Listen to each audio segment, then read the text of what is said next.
Kate Middleton joindra l'abbaye dans une Rolls-Royce.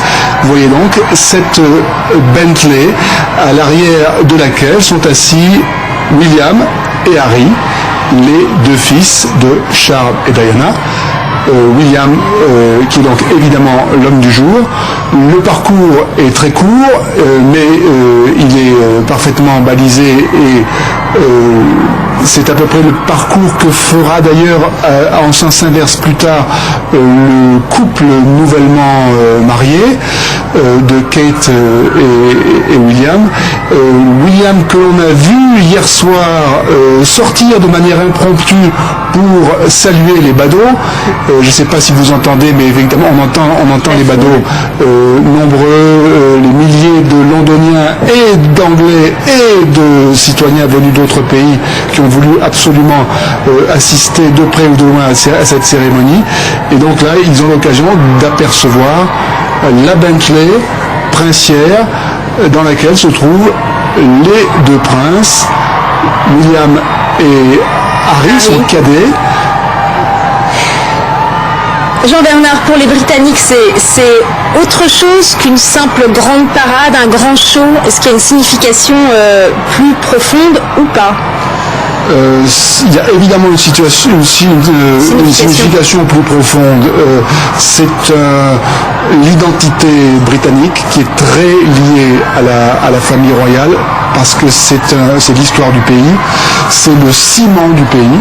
Alors rappelons quand même que ce prince, qui sera peut-être un jour roi, n'a quasiment aucun pouvoir. Que la personne régnante en Angleterre aujourd'hui, sa grand-mère, Elisabeth II, n'a qu'un pouvoir protocolaire. C'est un pays où tout le pouvoir est dans les mains du gouvernement et du Premier ministre. N'empêche que la monarchie peut jouer un rôle politique très important. Très important, mais c'est quand même une monarchie constitutionnelle. Elle peut dans certains cas intervenir pour rappeler un petit peu les limites, marquer les limites, mais la politique du pays, la politique économique, la politique sociale, la politique extérieure, où le prince, tout aussi populaire qu'il soit, sa grand-mère, tout aussi populaire qu'elle soit, on les voit saluer la foule. On va en reparler de ce mariage qui peut éclipser par ailleurs la dureté de la situation. Nous sommes en ligne avec Bénédicte Pavio, notre correspondante à Londres. Bénédicte, le prince William est très populaire, ça a été confirmé d'ailleurs dans les derniers sondages. Oui, effectivement, très très populaire. Et juste avant de répondre à votre question, je peux vous dire qu'il y a 45 secondes, les cloches de l'abbaye de Westminster ont commencé à carillonner. Je peux vous dire que la fièvre, vous l'entendez peut-être maintenant, est extraordinaire. Tout le monde agite ses drapeaux. Oui, il est populaire, ce prince William. Il est populaire parce qu'il est le fils de Diana, morte, on sait, dans des circonstances très tragiques. Donc le peuple britannique a pris William et Harry vraiment dans son cœur, ils ont envie de les protéger quelque part, et Diana qui plane sur cette journée, notamment dans la botte de fiançailles de Kate Middleton. Il est très populaire effectivement dans les sondages, et beaucoup de Britanniques aimeraient que la succession saute une génération, que à ce moment-là, vous savez qu'il n'est pas le prince héritier, c'est son père, le prince Charles, et voici William qui sort de la voiture. Il a voulu arriver, William, bien avant Kate Middleton, parce qu'il veut justement, on dit en anglais, mingle. Il veut aller parler à ses invités. Vous savez que Catherine et William ont à peu près 1000 invités, Judith, des amis, parce que pour eux, franchement, ils auraient aimé faire ça un peu plus privé, de façon plus privée, dans une petite église locale. Compte tenu de qui il est, c'était pas possible. Voilà les deux frères. Et bien sûr, avec un souvenir poignant, souvenons-nous que, en 1997, c'est là qu'avaient lieu les funérailles de Diana. Il porte d'ailleurs un uniforme écarlate, je crois que c'est celui des Irish Guards. Vous pouvez me le confirmer, Bénédicte? Effectivement, oui, je vous le confirme, effectivement. Et c'est intéressant parce que tout au long de la cérémonie d'aujourd'hui, nous allons avoir des rappels de différentes parties du Royaume-Uni, que ce soit du Pays de Galles, de l'Irlande et aussi de l'Écosse. Et oui, il a choisi cet uniforme des Irish Guards, qui est très très élégant, il faut le dire. Alors vous parlez justement de la succession, qui peut succéder à la reine Elisabeth. Le droit de succession passe par les hommes, mais est-ce que le féminisme touchera un jour la couronne ?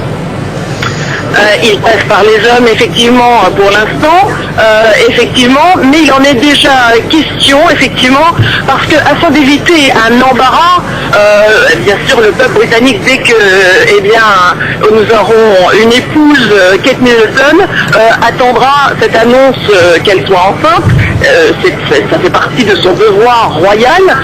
On n'en est pas là, attendant qu'il soit marié. Effectivement, toute la question de la succession et du fait que nous sommes au XXIe siècle et qu'il est temps que cela change, c'est déjà évoqué. Il y a notamment un député qui veut justement proposer un projet de loi et ce serait mieux que ce soit fait rapidement puisque comme ça ce ne serait pas embarrassant et ce serait avant une éventuelle naissance d'un premier enfant de leur part. Donc oui, il en est beaucoup question ici, mais pour l'instant, effectivement, ce n'est pas encore le cas. Jean-Bernard Cadier, donc le prince William, qui est arrivé à l'abbaye de Westminster, acclamé, hein.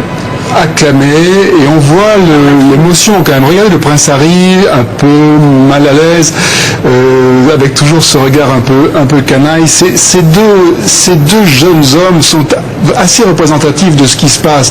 Ce sont des jeunes gens de leur siècle et qui sont en train de respecter des traditions séculaires. De leur siècle, peut-être plus encore que les autres membres de la famille royale, parce que leur mère était plus de ce siècle probablement que ne l'était le reste de la famille royale. Il n'est pas très à l'aise, le prince Harry, parce que chaque pas, il faut le rappeler, est quand même décidé, chaque minute est fixée. Et je dis c'est un garçon de son siècle parce que c'est un garçon qui aime les motos de sport, qu'on voit dans les boîtes de nuit. Il est probablement plus à l'aise, je pense, quand il entre dans une boîte de nuit que quand il entre dans l'abbaye de Westminster. Mais néanmoins, et c'est tout d'ailleurs la caractéristique de cette journée, ces jeunes gens, dans leur siècle, ce jeune couple qui s'est connu à l'université, c'est pas un mariage arrangé entre familles royales européennes, ce jeune couple de son siècle qui s'est marié, qui s'est rencontré à l'université et qui décide de néanmoins rentrer dans la tradition séculaire avec la bénédiction de l'autorité suprême en la matière, qui est la grand-mère, qui est la souveraine régnante Élisabeth II, qui, dit-on, a beaucoup de respect pour William, qu'on voit là à l'image, dont elle dit qu'il a le sang